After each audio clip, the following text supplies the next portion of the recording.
पहलगाम हमले को आज 1 साल हो गया है और सुबह से ही वो तस्वीर मेरी आंखों के सामने आ रही है कि किस तरह पहलगाम के उस ग्राउंड में लाशें पड़ी हुई थी।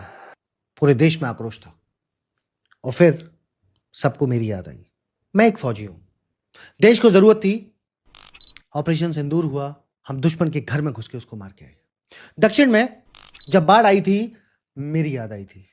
गुजरात में भूकंप आया था, मुंबई के अंदर आतंकी आए थे, पंजाब हरियाणा में दंगे हुए थे, कश्मीर में आतंकी आए थे, मेरी याद आई थी।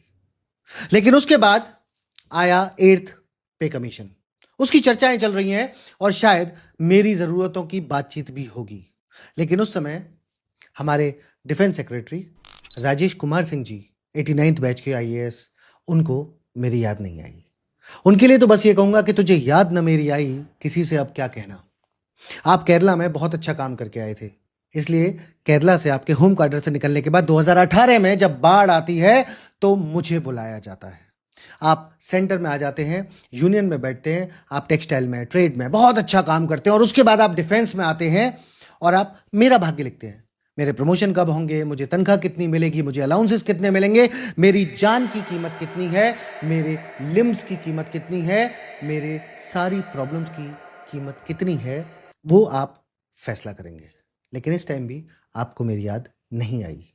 आपको नहीं लगा कि जब जब देश को जरूरत पड़ी, चाहे देश के अंदर या देश के बाहर, भारतीय सेना, तीनों सेनाओं का जवान जाके बॉर्डर पे अपनी जान को हथेली पे रख के उसने चिंता नहीं की।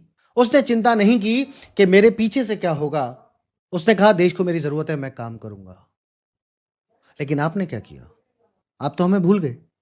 आप सोचिए, हम सेना है, हम आपकी तरह तो काम नहीं कर सकते, पर सोचिए अगर हम कुछ दिन के लिए चुप हो गए तो क्या होगा।